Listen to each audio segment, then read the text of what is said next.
Good evening, Bahamas. You're tuned into NB12, broadcasting from Cable 12 Studios on Robinson Road. Coming up tonight in news, the We Care Coalition breaks its silence on the proposed gambling referendum. Prime Minister Perry Christie talks jobs and upcoming legislation while also responding to the former Prime Minister's remarks last week. Alleged armored car robbers arraigned today, plus the government looking to crack down on foreign poachers. We've got those stories and so much more coming up. I'm Paige McCartney, and NB12 starts right now.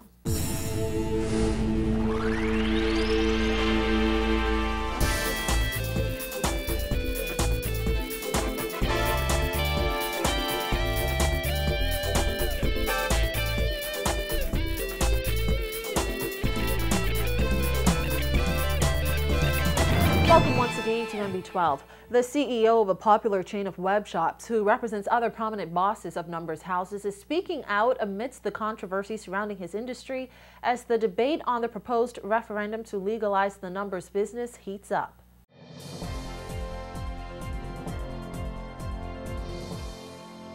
CEO of Island Luck Web Shops, Abbas Bastian, who also represents the We Care coalition of major web shops, says his industry is as legitimate as any other, mainly because web shops pay business license fees and other taxes to the government. When asked if he believes his business is being run illegally, Bastian said it's a gray area in the law, but he believes that technically it's perfectly legal. It could be twisted and turned any direction you want to. It's very hard to say it's illegal essentially because we have online gaming license and that allows us to conduct these things. Our service may not be even located in this jurisdiction. So as far as a website perspective, it's perfectly legal because you are hosted and licensed in other jurisdictions, and the World Wide Web is open, as you can see. However, it's an unregulated market and there needs to be closure. The web shop boss also revealed that both major political parties have benefited from the proceeds of his business. He said he has helped fund the campaigns of candidates for both the PLP and the FNM. And I've supported candidates on both sides. As a Bahamian businessman, I support individual candidates as I see fit or as I see they are the best man for this job or that job or this constituency.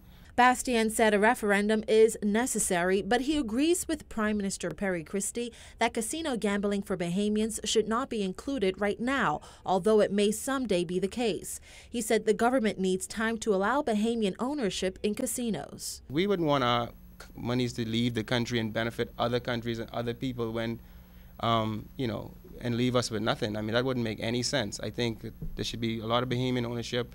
And maybe Bahamians can only gamble in Bahamian-owned casinos. I think it should be a Bahamian thing. The Island Luck CEO also said he was misrepresented in an article printed in the Tribune newspaper today that claimed he was hitting back at some prominent pastors' opposition to legalizing numbers. Bastian said he's not engaging in a war of words with the church, and he respects the views of those ministers and pastors who stand behind their beliefs. We have the uttermost respect for religious leaders in church, and they have a mandate that they should carry out, and I support a religious leader that carries out his moral role. I mean, that's what he's supposed to do.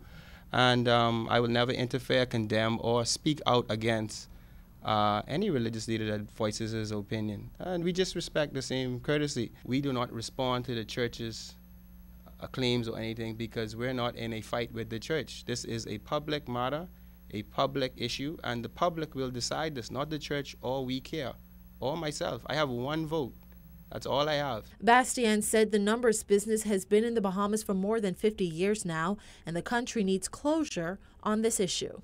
While the government has forecast a busy legislative agenda to be outlined when Parliament meets tomorrow, Prime Minister Perry Christie talked about how the party plans to fulfill some of its campaign promises in the near future. Charisma Robinson reports. We are well advanced on the execution of that program. And as you know, a lot of the program has to do with non-legislative action. But nevertheless, those areas that we promised to legislate on and other areas, we will take legislation to Parliament tomorrow to introduce for the first time and then set a date for debate and passage of those bills. When the House meets tomorrow, Christie says another step in former Prime Minister Hubert Ingram's political life will be taken. He says he's looking to see whether Ingram will speak in Parliament to his retirement so that he can make decisions on the North Abaco by-election. He's confident in his party's chances against Free National Movement candidate Greg Gomez. However, he said his party hasn't yet totally confirmed Renato Curry as its candidate. It is best for them to have our man elected. I think I know who our candidate will be, but we have formal meetings of the candidates committee later this week and a press conference when we will announce our candidate for the by-election that is scheduled upon Mr. Ingram retiring. Is Mr. Curry a front runner? Pardon me? Mr. Curry is not going to be the candidate. I would have thought Mr. Curry is going to be our candidate, so we could cut to the quick on that.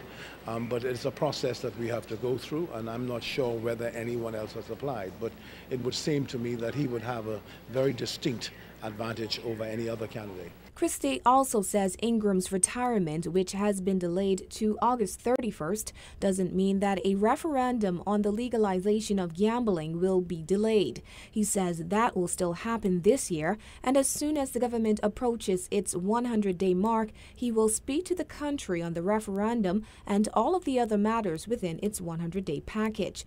Meantime, Christie is also responding to FNM leader Hubert Minnis, who yesterday called Deputy Prime Minister Brave Davis's pledge that the government will create 10,000 jobs within its first year of office unrealistic and a false promise. I'm not going to put a figure to how many jobs we're going to create, but I will tell you this. The last time we were in office, we created 22,000 jobs. Arguably, some people say 18,000, but we created thousands of jobs. We're going to do the same thing this time, and we're going to be starting this year. How many this year? I can't say because it has to happen. I'm not going to pin myself to how many this year. Mr. Davis might be the supreme optimist in that regard. He happens to know the kinds of things we're doing. At the end of the day, Christie says his job is to say to Bahamians that he has reason to be optimistic about the future of this country. It's going to happen soon. We have already indicated that Bimini is going to be pleasantly surprised by the extent of investments that will take place this year. I happen to believe, as we are fighting to make Grand Bahama stronger, to make interventions in Grand Bahama, we're meeting every day with people. We happen to be in Exuma. We happen to be where we put in a new duty-free regime. We happen to be throughout our islands, and we believe the results will manifest themselves. Christie says the two handicapping challenges that faces his government are crime and unemployment. He says the government is aggressively seeking to solve both of those issues or to at least minimize the negative impact of those areas. Reporting for NB12, I'm Charisma Robinson. Well, Prime Minister Christie also dismissed recent criticisms made by former Prime Minister Hubert Ingram of Police Commissioner Alison Greenslade and his government's Urban Renewal 2.0 program, which has sparked some controversy in a number of communities. In a press conference following his resignation last Thursday, Ingram accused Greenslade of adopting a new tone as it relates to the Urban Renewal program since the Progressive Liberal Party came into office. I would have thought he would have chosen another way to exit public life, that he would have taken the high road and he would have seen the importance of leaving politics on a high note as opposed to a negative note. But of course, it is his choice. Christie says Ingram was entirely wrong about the commissioner, and there's no doubt in his mind that Greenslade represents the future of the country, as he's proactive and dedicated to his job. In fact, when Parliament meets tomorrow, the government intends to move legislation to restore tenure to the Commissioner of Police. And we're going to go back to that position as we promised in the elections. That is a commitment we're going to make so that the Commissioner of Police could be seen by the country, and for that matter the Deputy Commissioner of Police, to be elevated to the position that they should be in. And as it regards Urban Renewal 2.0, Christie says Ingram is uninformed as to what it's all about.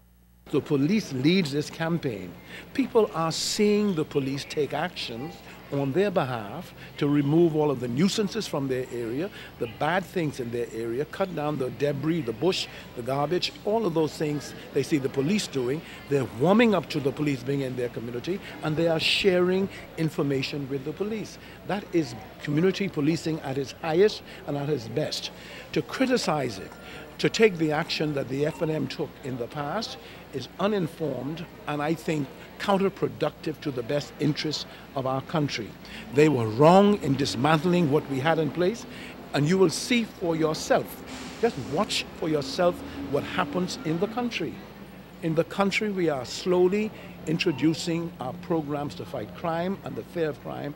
Watch what happens. That's all I'm saying. And Christie also said he has no issue with Minister of Health Perry Gomez's decision to end the contract of Princess Margaret Hospital Administrator Coralie Adderley. Well, leaders of the Free National Movement traveled to North Abaco this morning to formally introduce the party's candidate for the upcoming by-election. The F&M also officially kicked off its campaign in that constituency today. Greg Gomez, who is an educator, was widely regarded as the favorite. However, party officials made it clear he was ratified last night during a democratic process. Vonique Toot has more. I pledge to you tonight that I will do my best and we will work aggressively to bring victory to the F&M in North Abaco.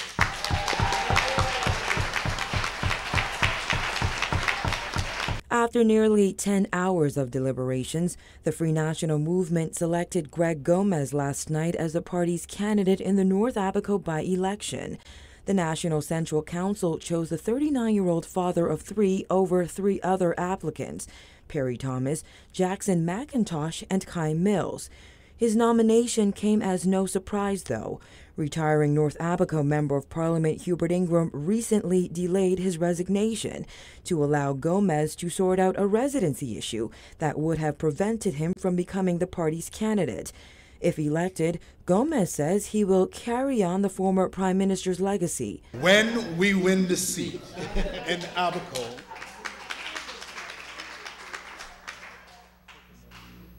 our plans in Abaco is to continue to build on what Mr. Ingram has left.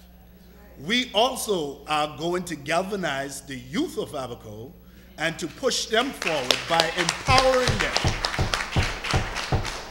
The youth of North Abaco, especially in the Crown Haven, Cooperstown area, they mostly rely on fishing and agriculture. We will empower them in those areas.